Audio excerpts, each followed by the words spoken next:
গোপালগঞ্জে এনসিপির ওপর হামলার পর রণক্ষেত্রে পরিণত হয় জেলা। হামলা হয় নাহিদ হাসনাতদের ফিরতি গাড়িতে। পথে পথে তৈরি করা হয় প্রতিবন্ধকতা। শুরু হয়েছে কারফিউর সর্বশেষ খবর জানাতে এই মুহূর্তে সরাসরি যুক্ত হচ্ছেন সহকর্মী আজহার লিমন। কারফিউ তো শুরু হচ্ছে রাত ৮টা থেকে, এবং এই মুহূর্তে কি পরিস্থিতি দেখছেন সেখানে?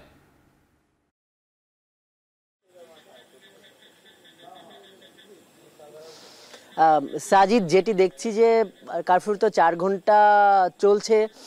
মোটামুটি 23 থেকে 24 ঘন্টা একটা কারফিউ, আগামীকাল সন্ধ্যা 7টা পর্যন্ত। তো কারফিউয়ের পরিস্থিতি যেমন থাকার কথা, আমরা যেটি আমাদের পর্যবেক্ষণ হলো যে পরিস্থিতি তেমনই দেখছি, শান্ত আছে। তবে একটা বড় সংঘর্ষের পর এর চিহ্ন কিন্তু পুরো শহর জুড়েই আছে। বিশেষ করে এই আমরা এখন আছি লঞ্চঘাট এলাকায়। এর পাশে কিন্তু এই পৌর মুক্ত মঞ্চ, যেখানে মূলত এনসিপির যেই আয়োজনটি বা যে কর্মসূচিটি সেটি বা সমাবেশের জায়গাটি ছিল, তো সেইখান থেকে কিন্তু সবশেষ যেটি হয়েছে যে এই লঞ্চঘাট এই এলাকা, এখানে কিন্তু সব থেকে বেশি সংঘাত হয়েছে বা এই এনসিপির উপর যে হামলা, সেটি কিন্তু এখানে তীব্রতাটা বেশি ছিল। কারণ হলো যেটি এখানে যারা কাভার করেছে, স্থানীয় যারা জনতা আছে, দোকানদার আছে, আইনশৃঙ্খলা রক্ষা বাহিনী, তাদের সাথে কথা বলে আমি যেটা বুঝতে পারছি যে ওই পৌর মুক্ত মঞ্চ থেকে কিন্তু এই পথ ধরে এনসিপির গাড়িটি যাচ্ছিল। তো এনসিপির গাড়ি বহরে এখান থেকেই একটা তীব্র থেকে তীব্রতর হামলা হয়, এবং এরপর এইখান থেকে কিন্তু এই শীর্ষ নেতাদের এনসিপির তাদেরকে এক ধরনের এই মানে ব্যারিকেড তৈরি করে, প্রাচীর তৈরি করে তাদেরকে কিন্তু আবার পেছনের দিকে নিয়ে যাওয়া হয়, যেইখানে পৌর পার্ক, তার পেছন দিকটাতে হলো আছে জেলা পুলিশ সুপারের কার্যালয়, সেখানে। তো এই যে একটা বড় সংঘাত, সেই চিত্রটি আমরা পুরো সড়ক জুড়ে দেখতে পাচ্ছি।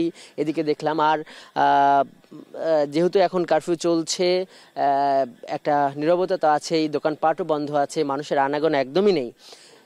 বিশেষ যে বিষয়টা এখন আমরা দেখছি সেটা হলো যে অন্যান্য জেলা এবং বিভাগ বা ওই যে রেঞ্জগুলো থেকে এখানে অতিরিক্ত পুলিশ সদস্যদের আনা হয়েছে। কিছুক্ষণ আগে আমরা দেখলাম যে বরিশাল রেঞ্জ থেকে বেশ কয়েকটি গাড়িতে করে, কয়েকটি বাসে করে একদল পুলিশ সদস্যদের আনা হলো। তারা এই আশপাশে তারা এখন এই যে গোপালগঞ্জ পুলিশ লাইনের অধীনে তারা এখন এখানে আইন শৃঙ্খলা রক্ষার কাজে নিয়োজিত হচ্ছেন। এই ধরনের একটা পরিস্থিতি দেখছি। এছাড়া পুলিশের, র্যাবের এবং আর্মির খুব বেশি না হলেও দু একটি টহল আমরা দেখছি। তেমন নিরাপত্তা চৌকি বা তল্লাশি এগুলো আমাদের চোখে পড়েনি।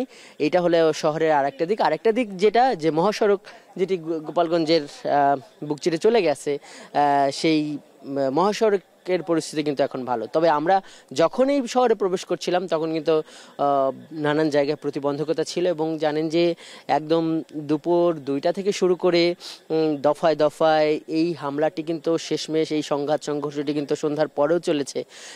সেই জায়গায় আমরা রাত 8টা পর্যন্ত একটা যানজটও তৈরি হয়েছিল গোপালগঞ্জ শহরের মোটামুটি শহর থেকে 20 থেকে 25 কিলোমিটার এলাকার মধ্যে ঢোকার পথে। তো সেটা মোটামুটি কেটে গেছে। রাত 8টার পর স্থানীয় জনতাকে নিয়ে যে গাছগুলোকে ফেলা হয়েছিল সড়কের উপর, সেগুলো যেমন সরিয়ে ফেলা হয়েছে।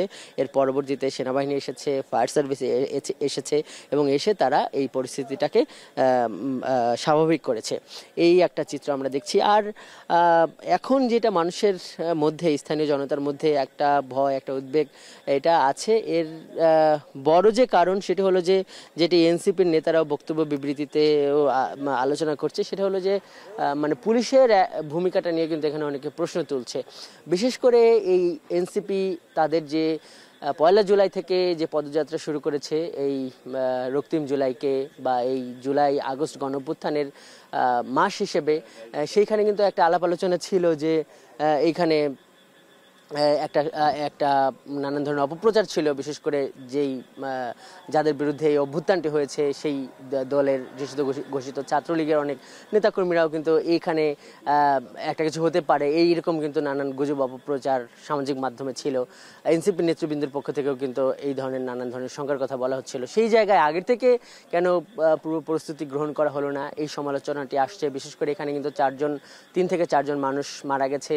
পুলিশ এটি নিশ্চিত না করলেও হাসপাতাল কর্তৃপক্ষ তারা কিন্তু নানানভাবে জানাচ্ছে, এগুলো কিন্তু সংবাদে হয়েছে। সেই জায়গায় এই প্রশ্নটি বারবার আসছে যে আগের থেকে যদি একটা কড়া নিরাপত্তা নেওয়া যেত, তখন এই যে সমাবেশটি, এই রাজনৈতিক যে কর্মসূচিটি একটি দলের, সেটি ভালো মতো সম্ভব করা যেত কিনা। তো এই পরিস্থিতি এখন চলছে। এখন মানুষ সব থেকে বেশি চিন্তা করছে যে এই কারফিউর পরে আসলে কি হবে এবং এই যে কোনো মুহূর্তে আবার পরিস্থিতি মানে খারাপ হয় কিনা। তবে আইন শৃঙ্খলা রক্ষা বাহিনীর পক্ষ থেকে বেশ আমরা একটা প্রস্তুতি দেখছি, সেটি কিন্তু আমরা এই মুহূর্তে এখান থেকে বলতে পারি। সাজিদ। গোপালগঞ্জ থেকে সরাসরি